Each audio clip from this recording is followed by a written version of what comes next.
Hello and welcome back, everyone, to the loading screen of Devil May Cry 3 on Rocket Rabbit Commentaries. And in this episode, after successfully taking down Beowulf, we need to pick up this plot MacGuffin.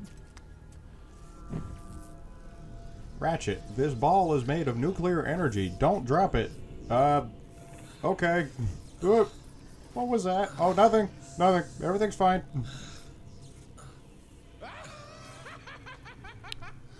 Hey, Jester. Even the devil boy is no match for it. Whoa. Whoa. You're not going to shoot me, are you? If you do, I'll die. You know? That would be a much better thing than you understand, Mr. Jester. Don't act so rashly, my boy. I've got a doozy of a story for Watch out for that first step. It's a doozy. that. I won't be able to tell it now, will I? Whew. Thought I was a goner for sure. Oops. You saw it too, didn't you? Well, yeah, we've been climbing the tower the whole game so far, Jester. Come on. Thick shaft that causes women to shudder is actually a tunnel linking the demonic domain to the human world. And of course, your brother Virgil is the one who controls it by using your mommy's amulet. Amulet? He's headed to the control room in the basement. Why did we put the control room in the basement, Mr. Cloud? Quick like a bunny, he'll open the gate to hell. The scariest things are always in the basement. And you're telling me this because... Oops! I forgot to mention one teeny little item. That gizmo there is actually the key to move forward.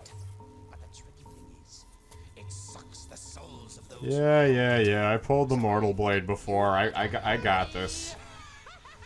The whole idea is that the item has a condition that says that the wielder will not be able to leave with it. It'll give you power. Marvelous, isn't it? Just let your young spirit drive you. And go for it.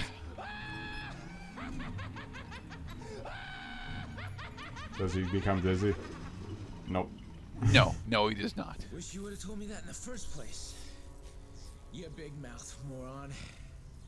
Now, I don't actually know where the 12 in the scene actually is. I assume it's technically tied to Jester swinging up on that, but I don't know. But yeah, as Jester mentioned, the Haywire Neo Generator gives us a shit ton of additional power. Specifically, we have infinite Devil Trigger for most of this mission. Oh. It's just occasionally we'll have to pop a healing item. Well, no, because whilst we're under infinite Devil Trigger, we do slightly more damage. We attack slightly faster. So, yeah, it's much easier for us to actually maintain a higher style rank. And whenever we kill any enemies with a high style rank, we get green orbs, Which recovers our health. Yeah, Nice. Well, isn't this just a great way to finally get people to do the Devil Trigger thing?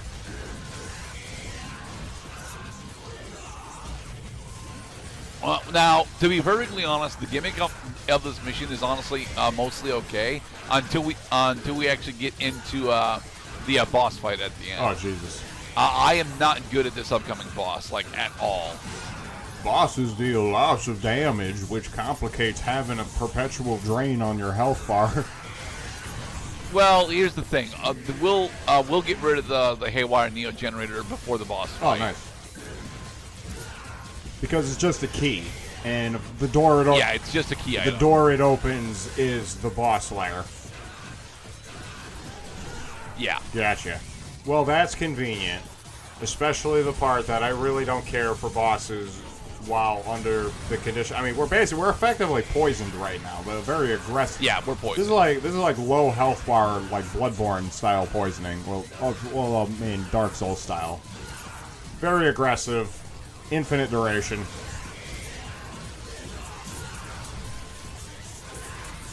Although I think this is closer to being toxified than being poisoned. I don't think so, honestly. Poison is a pretty good simile for it. Poison. Because you see, we're actually at full health, and that is the end of the tram. So. Sonic boom, sonic boom, sonic boom.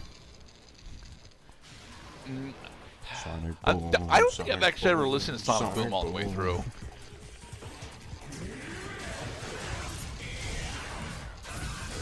Destroy them quickly.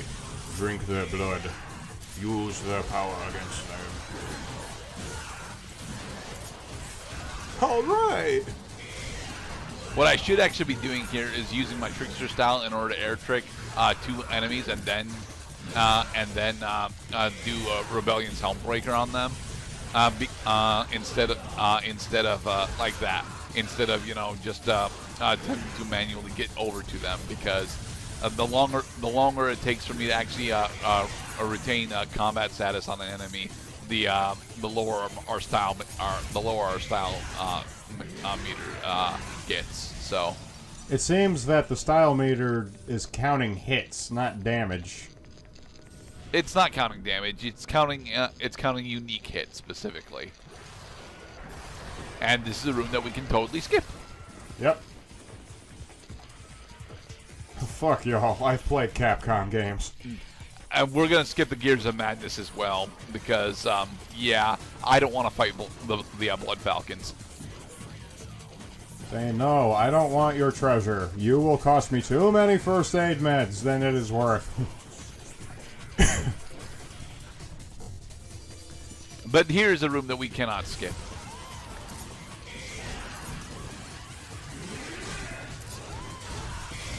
Oh, I remember you. You're the fucking, like, you're a level 1 enemy. Yeah, he is the first boss that has been a recurring enemy since his appearance. This is where they come from.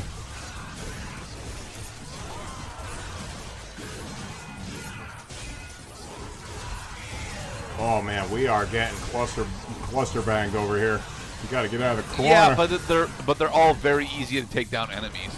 I accidentally did wall run there. I did not honestly mean to do wall run, but one of the things about Trickster is that if you're not good at handling it, it can screw you over with the amount of tools that you have easy access to.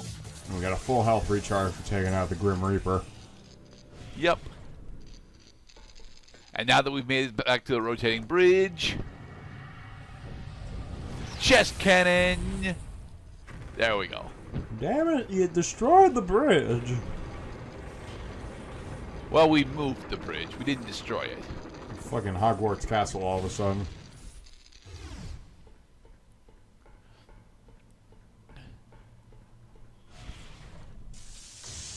That is how you get to the second Jester fight that is unique to this edition of the game. I am skipping it because the first Jester fight that you have to do, we did actually show off already, and Jester doesn't honestly change all that much going into the second fight. Here is Underground Arena, where we will actually be doing the boss of this area. Boss time.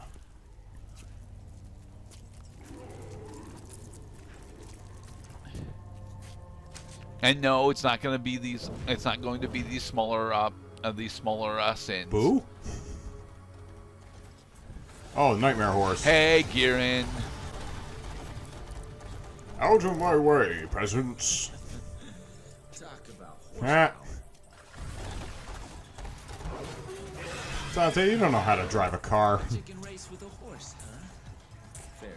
Actually, at this point, Dante does know how to drive a car. Specifically, he knows how to drive a motorcycle. Gotcha. Destroy the Nightmare Horse. All right. So the problem that I have with the first one of the Geryon fight is it is difficult for us to actually end up on the carriage, and that is what they want us to do. They want us to end up on the carriage at during this segment. In order to maximize damage, though. Uh-oh. Yeah. Alright, okay, so he stopped, but we're not boarding the carriage. Yeah, because although they want us on the carriage itself isn't where he takes the most amount of damage. The horse is actually where he takes most of his damage. It's just that our guns and our weapons honestly auto lock to the carriage instead of the horse while he's in motion. Gotcha. All right, so you shoot him to make him stop. Might be jumping a little too late. There you go. All right, first phase of Geryon is down, and now on to the second phase that I'm actually significantly worse at. Well, I mean, that fight was nothing. That fight you could fucking take no damage in. First chicken, now gladiator. This just keeps getting better and better. That is one of Dante's most famous lines from this game. All right, here we go. The actual Geryon fight. Once again, what the game actually wants us to do is get onto the carriage. But here, it's actually significantly easier to get onto the carriage. And now that we're actually on the carriage, we're actually able to do a bunch of melee damage to it. And yeah, you'll notice that we actually do a significant amount more to him whilst here. Nice dodge. Damn. But no, this is not honestly all that nice of dodging. It was for a while. Geryon is honestly a fight I'm not good at specifically because I can never actually figure out when of the good opportunities to dodge the shit that he's doing ends up. Also, I don't know how to set up the loop that you get access to once you actually bring him down like this. The horse is down. The horse is... Oh, Jesus. Yeah. What Geryon just did right there is actually the power that we'll be getting once we actually take down Geryon, Quicksilver. And Quicksilver allows us to dramatically slow down time in an area around Dante. Nice. It is honestly a really cool goddamn ability. It's also one that I have no idea how to fully use to the best of its potential. But yeah, those are Quicksilver orbs. You want to avoid those as best as you can. Yeah. Because whilst you're under those effects, you have significantly slower movement, and Geryon is more than likely just going to successfully run over you. All right, he's going down. I'll whale the crap out of him. I accidentally hit on one of the buttons on the D-pad, This fight is which intense. is how you actually access, which is your quick access to both your items and your careful mount. now. And this is one of the only times in the game that I'll actually go into Devil Trigger on purpose. Ooh. Yeah, just to fucking close out. I am not good at the Geryon fight. Like, for God's sake, like, don't die right at the end of the boss fight.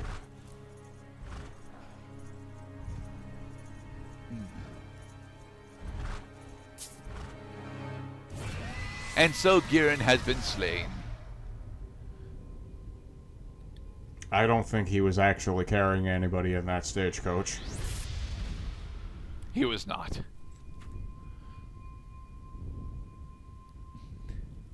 Wild horses. Da, da, da, da, da.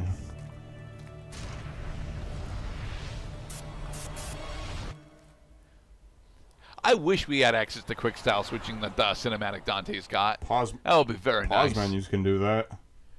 No, actually, they cannot. In order to switch your style, you have to go into the goddess statues. See ya. But yeah, that is your demo to what Quicksilver does. It generates a slow field around Dante. It is honestly a very, very useful style, but I am terrible with it, so I'm never going to show it off. Here is the control room in the basement. Hi, Virgil.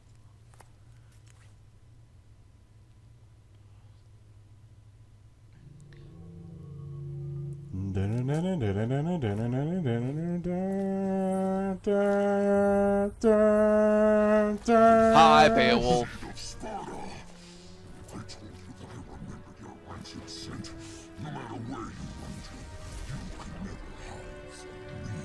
Except you're on the wrong character, Mr. Beowulf. Well, of course, because they are brothers, he smells the same blood.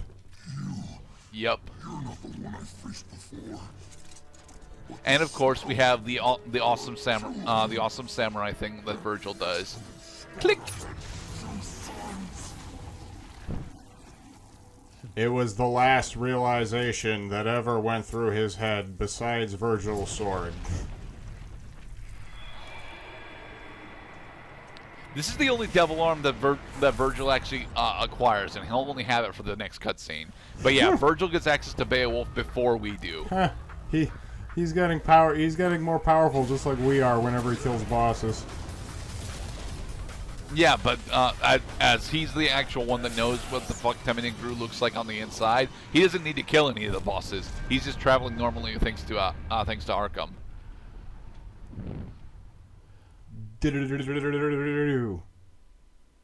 Yeah, rat-a-tat-tat.